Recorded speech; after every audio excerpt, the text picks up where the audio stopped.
Bon, bonjour à nouveau. Là, je vais commencer à vous expliquer comment on trace les élévations. Je commence par partager mon écran et on arrive sur les exercices de ce type-là. Là, vous avez en rouge les raccords de comble qui est déjà tracé. Et ce qui vous demande sur les exercices, c'est de tracer les chevrons d'emprunt du versant A, du versant V et l'élévation de l'arrêtier 1. Et la pente du versant A, elle est à 110%. En fait, c'est quoi les chevrons d'emprunt? Les chevrons d'emprunt, la définition, c'est il est toujours perpendiculaire à la ligne d'égout, qu'on les a ici, et c'est le premier point ou c'est la première droite ou le chemin plus court pour arriver au sommet. Mon sommet ici, on est bien d'accord qu'ils sont là et là. En réalité, c'est là où on mettrait du poinçon. Et mon chevron d'emprunt, c'est comme si c'était une demi-ferme. Dans ce cas de figure, je sais que mon chevron d'emprunt, il a une base de 62 cm. Je vais vous partager un petit peu en 3D pour que vous compreniez un peu mieux. Ce premier pavillon qu'on a tracé, c'est celui-là. Les chevrons d'emprunt, c'est cette ligne-là et cette ligne-là. Ici, ils sont en élévation. Si je me mets vide dessus, je la vois là et là.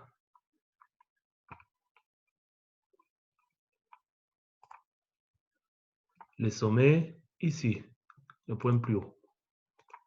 Je vais enlever les versants.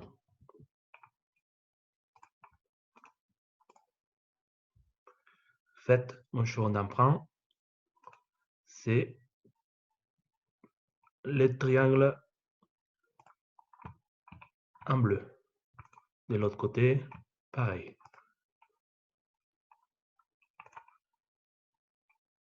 Et les verts, c'est mon élévation de mon arrêtier.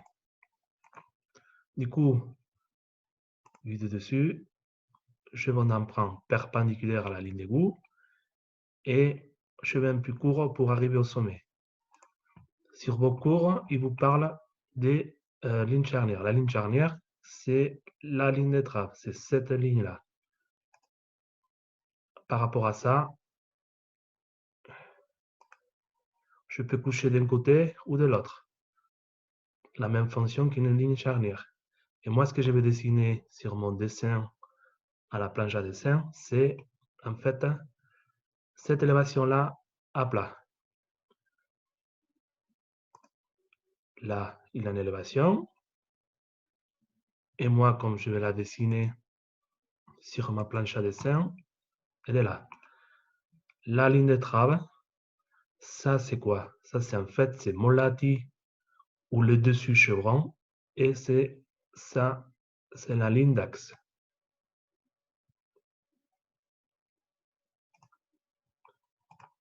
Maintenant, cette ligne-là, qui est le dessus chevron, on va commencer à l'appeler les latis. Et on est bien d'accord que si ici j'ai une hauteur, admettons, de 7 cm, de ce côté-là, j'aurai également une hauteur de 7 cm, puisque mon fêtage, il est de niveau. Là, on voit un petit peu en 3D. Je reviens en arrière.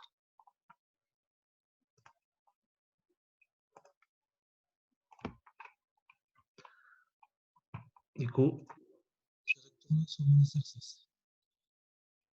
Chevron d'emprunt perpendiculaire à la ligne d'égout et les chemins plus courts pour arriver au sommet. Comme vous avez fait dans le chapitre numéro 3, comment on calcule la hauteur du couronnement? La hauteur des couronnements, on la calcule. Base fois pente du toit, j'aurai divisé par 100, j'aurai la hauteur. Du coup, 62 multiplié par 1,1, 110 divisé par 100, ça nous donne une cote de 68,2. Alors, quand on a commencé à dessiner les fermes, si ça c'était ma ligne de trave, mon hauteur de couronnement, il est toujours perpendiculaire à la ligne de trave. Je fais un trait perpendiculaire à ma base. Après, je peux coucher ou de ce côté-là ou de ce côté-là. C'est la même chose. Du coup, à partir de la ligne de trave, maintenant, comme j'ai calculé ma hauteur de couronnement, parallèle à la ligne de trave, je mets une cote de 68,2. Ce que je viens de calculer tout à l'heure.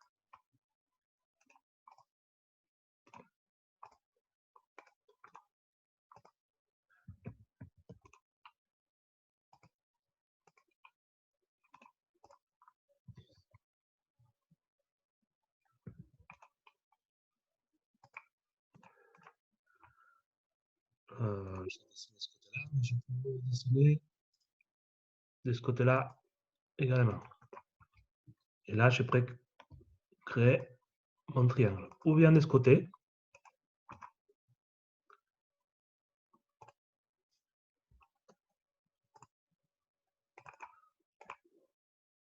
ou bien de l'autre côté. C'est exactement la même chose. Dans ce cas de figure, je vais laisser de l'autre côté. Une fois qu'on a mis notre cote, on revient toujours à nos points d'origine. La ligne charnière, elles vont se situer ici, comme on peut voir là-dessus. Ligne charnière, trait d'équerre, je monte de 6,84 et je reviens. Toujours des triangles équilatéraux. Pour l'élévation de l'autre CE, je fais pareil. On a dit que la hauteur de couronnement elle est identique sur toute cette ligne-là. Du coup, parallèle à ma ligne de trave du chevron d'emprunt du versant V, pareil, je fais mon élévation, je fais une parallèle à 68,2. Une perpendiculaire en passant mon pompon de couronnement qui va me donner ma ligne d'axe. Et là, je crée ma ligne de la tille.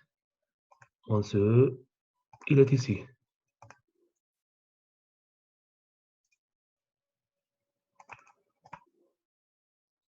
Comme on peut voir là-dessus.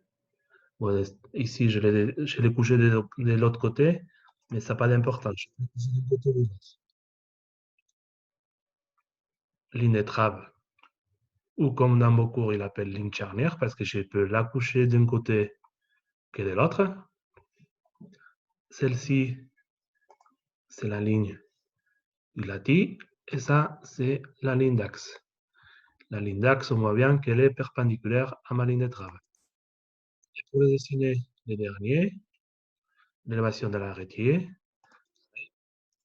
première chose à faire, un trait d'équerre par rapport à la ligne de trave de mon arrêtier. Je mets une hauteur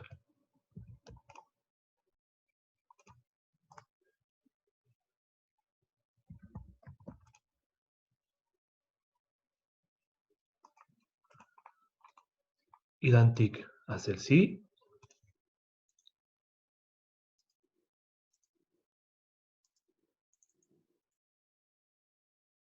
Et là, j'ai l'élévation de mon arrêtier.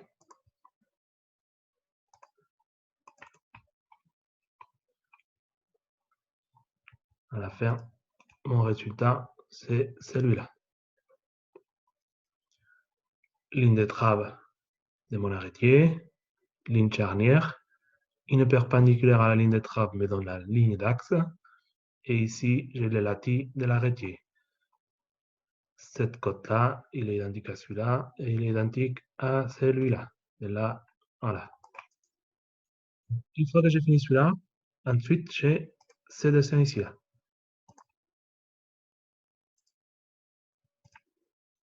Première chose à faire, c'est calculer la hauteur de couronnement. Pour calculer la hauteur de couronnement, je sais qu'ici j'ai un CE, chemin d'emprunt. Lui, bien sûr, il est perpendiculaire à cette ligne d'égout et c'est le chemin plus court pour arriver au sommet. Du coup, pente à 120%, j'ai fait 32 multiplié par 1,2, ça me donne une hauteur de 38,4. Du coup, j'ai fait une élévation à 38,4.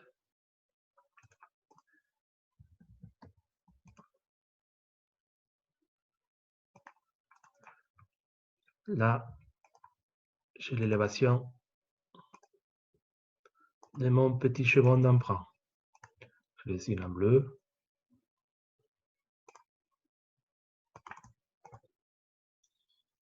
Et maintenant, il me demande de tracer les chevrons d'emprunt du versant V. Celui-là. Mais on est bien d'accord que cette fêtage-là et cette fêtage-là, ils ne sont pas à la même hauteur. On va le voir sur la 3D.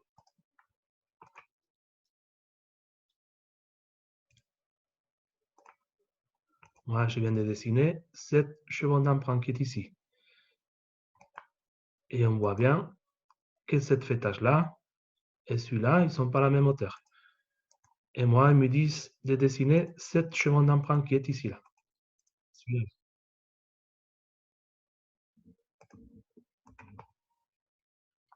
Celui-là. Là. Je reviens en arrière.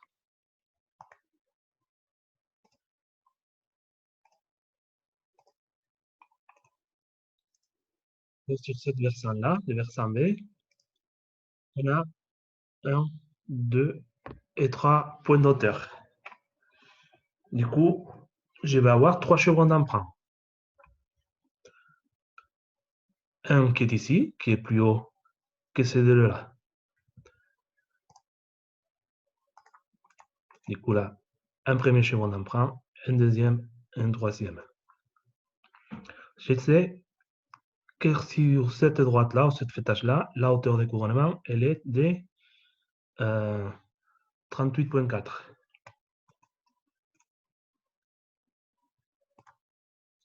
Du coup, je pourrais dessiner un chevron d'emprunt ici à 38,4.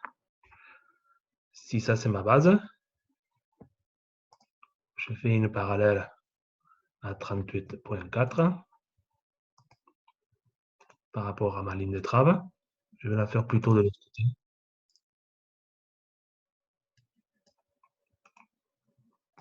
Un trait d'axe. Ça, c'est ma ligne de trave, ligne d'axe, et mon lattique est ici.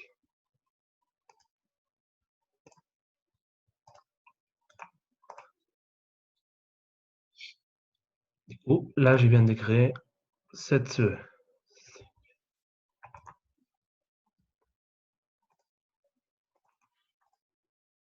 Moi, en l'occurrence, ce qui me demande, c'est de tracer le CE, je m'en prends ici. Bon, on est bien d'accord que si j'ai, admettons, j'ai une pente de 70%, ben lui aussi, il va avoir la même pente. C'est-à-dire que la ligne de lattice, cette ligne-là, elle va être toujours la même. Et ben, elle ne peut pas être différente. Du coup, pour tracer celui-là, ce que je peux faire, c'est cette triangle. Je le déplace ici, en parallèle.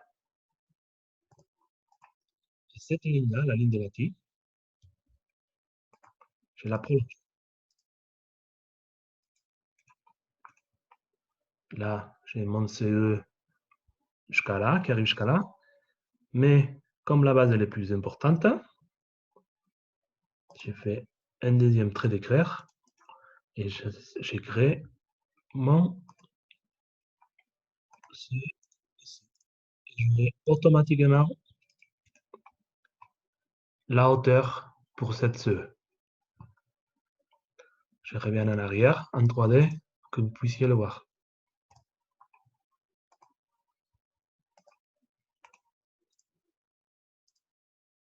fait, premier c'est celui-là. Moi, au début, je l'ai dessiné là. Et ensuite, ce que j'ai fait, je l'ai décalé ici. J'ai prolongé les latis jusqu'à arriver au sommet. Et automatiquement, j'ai ici la nouvelle hauteur de couronnement. On est bien d'accord que la hauteur que j'ai ici, c'est la même ici. Je reviens en arrière. Et j'ai fini par faire l'élévation de mon arrêtier.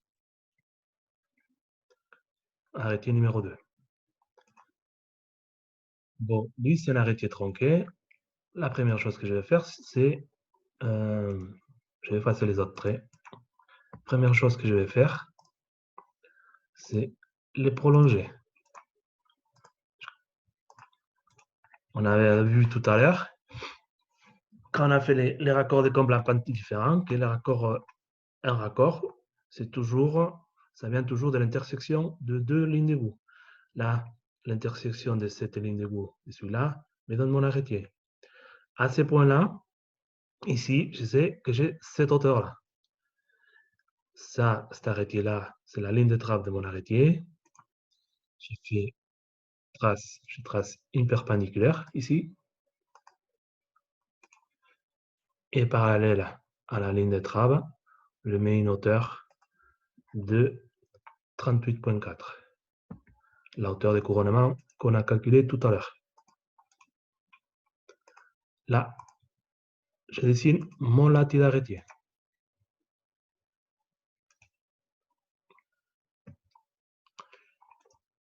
Mais mon arrêtier, il ne s'arrête pas là, sinon là. Du coup, je fais une autre deuxième perpendiculaire. Mon arrêtier reste tracé ici.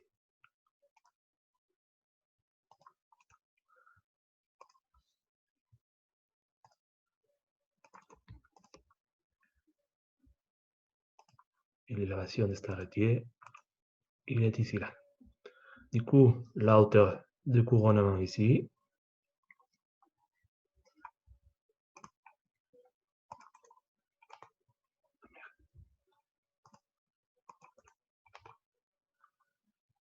c'est la même que celui-là.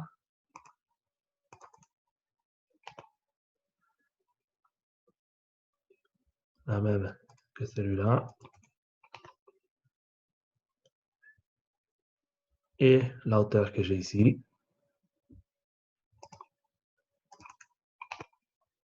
c'est la même ici.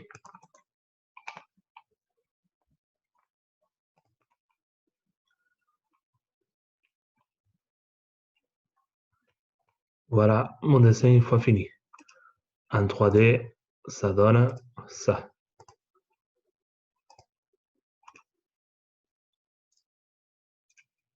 Premier triangle et deuxième triangle.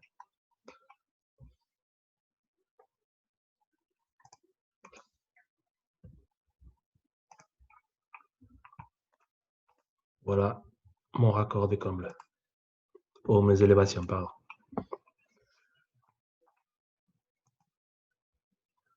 Bon, j'espère que ça vous a aidé aussi à comprendre un peu les élévations. Allez, bon courage.